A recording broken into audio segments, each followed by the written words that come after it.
Qui d'autre que les quartiers populaires souffrent de toutes les inégalités? Toutes les inégalités s'y superposent. Il est donc évident qu'ils ont un rôle à jouer face à cette politique d'austérité. Éric Coquerel, député France Insoumise. Alors pourquoi la population des banlieues, et plus largement celle des villes et des quartiers populaires, ne se retrouve-t-elle pas dans ce mouvement de révolte qui dure depuis 2 mois? On ne se sent pas représenté. Mais de quelle représentativité s'agit-il? Il ne peut s'agir de la représentativité sociale, économique, citoyenne et populaire. La lutte et les revendications des Gilets jaunes rejoignent largement celles des villes et des quartiers populaires. Il n'y a pas d'écart entre eux. Ces derniers peuvent donc facilement s'identifier à ce mouvement qui se bat pour obtenir la justice économique et sociale pour tous les Français. Alors pourquoi sont-ils absents de ce mouvement? Ce n'est pas faute d'organisations citoyennes structurées dans les villes et les quartiers populaires. Tout le monde se souvient des émeutes de 2005 et 2007. Il n'y avait pas de leader. Les populations des villes et des quartiers populaires n'ont donc pas besoin qu'on les prenne par la main pour enfiler un gilet jaune et se joindre à la révolte du peuple de France, très soutenue par la grande majorité de l'opinion publique. L'une des forces de ce mouvement populaire, c'est justement son indépendance. Le peuple est sorti dans la rue spontanément. Personne ne l'a décidé pour lui. Aucune organisation, aucun parti politique, ni syndicat, aucune idéologie, ni dogme. Rien de ce qui le plus souvent n'a servi qu'à diviser le peuple. On dit aussi que ces populations ne seraient pas politisées. Mais qu'on se rassure, la plupart des gilets jaunes non plus. Nul besoin d'être politisé pour manifester sa souffrance. Pour ceux qui disent que les jeunes, mais aussi les autres personnes vivant en banlieue, n'osent même plus protester par peur d'être assimilés aux violences et d'être traités de casseurs et de délinquants une fois de plus, les actions des lycéens dans le 93 et au-delà ont démenti cette idée. En joignant leurs protestations à celles des gilets jaunes, ils nous ont prouvé qu'ils n'avaient pas les craintes de leurs aînés. Hélas, on se doit tout de même de constater que les casseurs sont trop souvent des habitants des villes et des quartiers populaires, qui se mêlent aux manifestants pacifistes, comme le font des groupes Antifa ou des Black Blocs, afin de se livrer à des scènes de pillage et de destruction de biens publics et privés. Ce sont les mêmes qu'on a vu commettre des attaques et des agressions haineuses anti-police, et qu'on ne doit surtout pas confondre avec les actes de légitime défense des gilets jaunes en réponse à la violence des forces de l'ordre. Pour autant, il serait injuste et insensé de faire des amalgames en disant que parce qu'une partie de ses habitants agissent de la sorte, tous ceux des villes et des quartiers populaires sont des casseurs et des délinquants. Comme il le serait d'assimiler la totalité des catholiques à des pédocriminels à cause des prêtres pédophiles, d'accuser tous les musulmans d'être des terroristes à cause des daéchiens et autres fanatiques, ou de déclarer que tous les juifs sont des racistes parce que le gouvernement de leur état colonial est d'extrême droite, qu'il expulse manu militari des territoires qu'il occupe impunément des immigrés parce qu'ils sont noirs, et qu'il tire pour tuer sur des Palestiniens parce qu'ils manifestent le long de la frontière qui les sépare de la liberté. Pas de crainte donc, au contraire. En devenant des gilets jaunes, ils auraient l'occasion de démontrer qu'ils ne sont pas des casseurs. Ils pourraient même intervenir pour empêcher les vrais casseurs d'agir, comme l'ont déjà fait d'autres gilets jaunes. Du coup, l'absence des gens des villes et des quartiers populaires dans ce mouvement les dessert plus qu'elle ne les sert. D'autres ont dit qu'il ne fallait pas que les quartiers participent aux gilets jaunes, sous prétexte qu'ils n'étaient pas là lorsqu'on avait besoin d'eux, en rapport aux émeutes de banlieue de 2005 et 2007.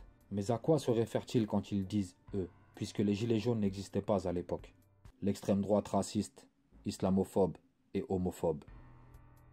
Avant même que les gilets jaunes ne révèlent leur potentiel le 17 novembre 2018, les faiseurs d'opinion que sont les médias aux ordres débutaient leur campagne de dénigrement en les qualifiant de mouvements d'extrême droite. Propagande qui fut reprise par les médias de gauche et son extrême, dont des organisations communautaristes qui parlèrent du mouvement de révolte populaire en ces termes. Sa vacuité idéologique le rend plus facilement perméable aux idées d'extrême droite, une forme de social-chauvinisme dont l'un des principaux mots d'ordre est la souveraineté nationale, xénophobie ordinaire, revendication franchouillarde, la référence aux Gaulois, le nationalisme assumé des gilets jaunes à travers à la fois des symboles et une façon de se définir, les Français. Voici les faits sur lesquels se fonde leur analyse. À Besançon, un journaliste est victime d'insultes racistes et frappé au visage. À Saint-Quentin, une femme est contrainte de retirer son voile à un barrage routier. À Cognac, une femme noire est victime d'insultes racistes sous les yeux de ses enfants. Dans la Somme, des migrants cachés dans un camion sont dénoncés aux flics par les gilets jaunes. Mais qu'en est-il vraiment? Pour les deux premiers faits, il n'y a pas de vidéo. On ne peut donc pas dire que ce soit vraiment arrivé. Même les personnes qui étaient présentes n'en sont pas convaincues. Comme la soi-disant agression de Bourg-en-Bresse. Un élu local et son compagnon auraient été agressés par des gilets jaunes après que l'un d'entre eux ait crié « Je le reconnais, c'est un PD !» qui a servi d'élément pour dire que le mouvement était homophobe, comme les faits précédents pour dire qu'il était raciste et islamophobe. Par contre, les 2 faits suivants ont été filmés par des gilets jaunes qui ont publié leurs vidéos sur le net. Que nous disent-elles? Pour celle de Cognac, il faut revoir la vidéo dans son intégralité afin d'éviter toute manipulation. On y voit une femme noire hystérique qui veut forcer un barrage gilet jaune et qui sort de sa voiture pour les agresser physiquement et verbalement, en laissant ses enfants seuls dans le véhicule. Ce n'est qu'à la fin, lorsqu'elle repart en voiture, qu'on entend la fameuse insulte de la bouche d'une autre femme. Retourne dans ton pays. Pourquoi ont-ils éludé dans leur analyse les violences commises par cette femme noire envers les gilets jaunes qui finalement n'ont fait que se défendre? Et pourquoi ne pas remarquer que la phrase qu'ils qualifient d'insulte raciste au pluriel ne provient pas de tout le groupe, mais que d'une seule personne? Pour ce qui s'est passé dans la Somme, les gilets jaunes présents lors des faits disent qu'après avoir entendu frapper des gens à l'intérieur de la cuve d'un camion-citerne à l'arrêt, ils ont voulu prêter assistance à personne en danger et qu'ils ont appelé la gendarmerie pour déclarer la situation. Il s'avère que les personnes qui en sont sorties étaient des immigrés clandestins. C'est vrai qu'en France, quand les citoyens défendent leurs frontières contre l'immigration clandestine, ils sont vilipendés, alors qu'ils sont encensés et relaxés lorsqu'ils violent la loi en collaborant avec les mafias de passeurs qui s'enrichissent en exploitant la souffrance et les rêves des migrants illégaux au nom du principe de fraternité. Revenons à nos moutons et faisons les comptes. Sur plus de 2000 points de rassemblement des Gilets jaunes, n'existe que ces 4 éléments contestables sur lesquels appuyer leur thèse de mouvement raciste, islamophobe et homophobe. Mais n'oublions pas que nous avons affaire à des spécialistes de la pleurniche antiraciste et communautaire. Néanmoins, ce « eux » ne peut désigner des gens d'extrême droite. Il est évident qu'ils ne rejoindraient jamais les émeutiers des banlieues dans les combats qui leur sont propres, pour toutes les raisons que l'on pourrait citer. Les banlieusards n'en ont d'ailleurs jamais fait la demande. Comme le constate Jean-Pierre Anselme, blogueur sur Mediapart, c'est un mouvement d'ampleur qui mobilise une large fraction des classes populaires les plus meurtries par les politiques gouvernementales néolibérales, dont les tentatives de récupération de la part des leaders nationalistes n'attestent en rien de sa prétendue nature d'extrême droite.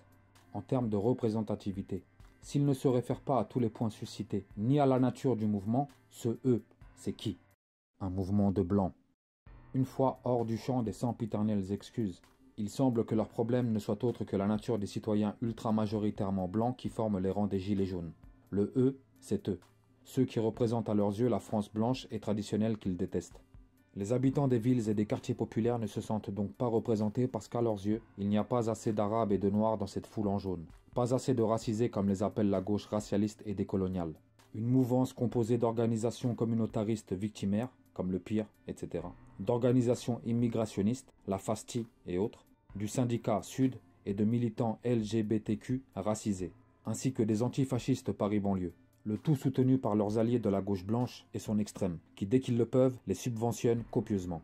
En fait, ce sont eux qui apportent la dimension raciale et raciste, car personne ne leur a demandé de s'identifier racialement au mouvement des Gilets jaunes, qui ne se sont jamais présentés comme un mouvement de blancs. C'est aussi pour cette raison qu'ils ont boycotté les manifestations contre le mariage pour tous, et non parce que les habitants des villes et des quartiers populaires étaient pour. Doit-on comprendre que quelle que soit la cause défendue, s'il y a trop de blancs dans la foule, les populations des villes et des quartiers populaires ne se sentiront pas concernées parce qu'elles ne sont pas racialement représentées? La communautarisation de la population française a déjà commencé, c'est indéniable. Elle est le fruit d'une campagne de diabolisation de l'homme blanc qui dure depuis des décennies et qui nourrit dans nos villes et nos quartiers populaires le racisme grandissant contre les personnes de couleur blanche.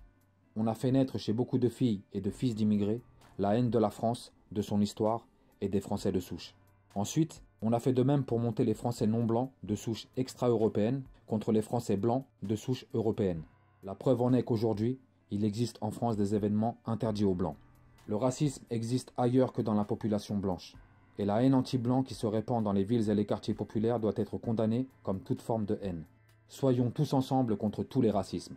Ou laissons-leur à tous la possibilité de s'exprimer de manière équitable au nom de la liberté d'expression. Mais il n'est pas question de fermer les yeux sur cette réalité.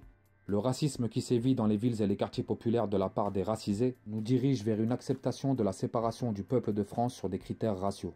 C'est ce racisme-là que l'antiracisme politique devrait aussi combattre, tout en œuvrant auprès des plus jeunes afin qu'ils n'y succombent pas.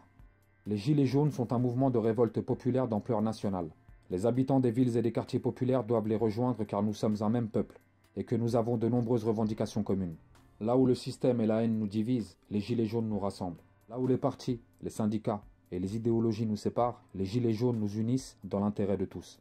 En espérant qu'un jour cessent ces histoires de représentativité de race, je citerai Assa Traoré, du comité Justice pour Adama, à propos de ce mouvement de révolte inédit depuis la Commune de Paris. L'effet incontrôlé de ce soulèvement populaire crée des alliances. Des concertations entre gens qui ne se connaissent pas. C'est le début d'une révolution.